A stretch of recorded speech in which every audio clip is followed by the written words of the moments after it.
A lion in winter is one way of describing the later years of George Washington, whose 288th birthday was yesterday.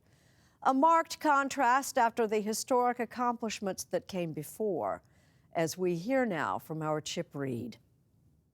Through 8 grueling years of the Revolutionary War and another 8 as the first president of the United States, George Washington was sustained by a dream of the day when he would return to Mount Vernon, his beloved plantation high above the Potomac River, where at 65 years old he aspired to a peaceful retirement as a farmer.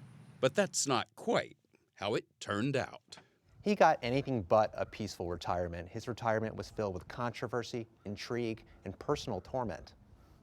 Jonathan Horn is the author of Washington's End, The Final Years and Forgotten Struggle, published by Scribner, a part of Viacom CBS. The book begins where most Washington biographies end, as he rode off into the sunset.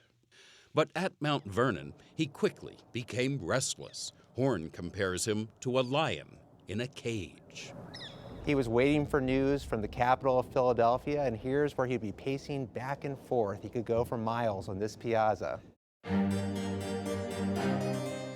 The year was 1798. France was attacking American ships at sea, and war with the former ally seemed imminent. Washington was named commander-in-chief of the new army, even though, according to the Constitution, that title belonged to President John Adams. Even so, Washington accepted the position, and just over a year after stepping down as president, he was back in Philadelphia. So he just couldn't let go. It was really hard to let go. He had created this country. This country is his legacy, and he's worried about what's going to happen to it. His prized reputation took a beating as enemies, including former friends Jefferson, Monroe, and Madison, condemned him for acting like a king. So that should dispel the idea that all of our founding fathers were good friends. In a remarkable parallel to today's politics, Washington's Federalist Party accused France of meddling in the presidential election at the request of Jefferson and his fellow Republicans. The so-called quasi-war with France soon cooled off, and Washington returned to Mount Vernon. Though he was just 66 years old, he was plagued with a series of torments, including his health. As Horn writes, his hands are not as steady as they once were. His back stoops. His hearing has weakened, but not so much that he does not hear the whispers about his senility. His memory, always bad, has become worse. His vision has declined. But perhaps worst of all, his teeth were gone, replaced by dentures not made of wood, as the old story goes, but of ivory, animal teeth, and human teeth, possibly from enslaved people he owned. It's no wonder Washington rarely smiled. What was his relationship like with Martha Washington in these final years? Well, by this time in his life, he'll tell you that marriage is the great joy of life. But he and Martha were raising 2 grandchildren from her first marriage, and even the father of the country struggled to keep up with the demands of parenthood. He's constantly disappointed by Martha's grandson, George Washington Parke Custis. He keeps dropping out of schools. The boy promises to do better. He never actually does. Despite his good relationship with Martha, he still appeared to have strong feelings for Sally Fairfax, a married woman he had loved in his youth. We know that because he wrote a letter to Sally Fairfax, and he said all the things he had done in his life since then had not brought him as much joy as the time he spent with Sally Fairfax as a young man.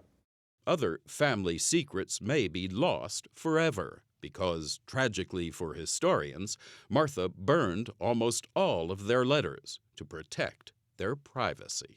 What did this place, Mount Vernon, mean to George Washington? Well, this was home for him. It was his sanctuary. Doug Bradburn, president and CEO of Mount Vernon, says despite all the challenges, Washington did fulfill some of his dreams here. He became a pioneer of modern farming, experimenting with seeds and fertilizers, and he built one of the nation's largest whiskey distilleries. So where are we now? Well, this is Washington's study. His study. Yes, I like to call it his man cave. I mean, this is where he loved to do his work. Massive correspondence, corresponding with people all over the world. Successful as he was, it's important to note Washington never would have done well as a farmer and businessman without the 300-plus enslaved people who toiled at Mount Vernon. Bradburn says that during the war, Washington's views on slavery changed, in part due to the heroism of black soldiers. He hopes there's some way that legislation will be passed to end slavery. But his actions sometimes contradicted his words. According to Horne's book, Washington said that getting work out of his slaves sometimes required a little of the overseer's whip. He remained a slave owner until his death. This is the George and Martha Washington's bedchamber here. Is this where he actually died? This is where he died. This is the actual bedstead that he died in. And sadly, what a grim death it was. From a throat infection easily cured today with antibiotics. His doctors repeatedly bled him, the practice at the time, of about 5 pints of blood, which only made him weaker. He basically suffocated to death. The father of our country suffocated to death. It's a brutal way to go. In his bed.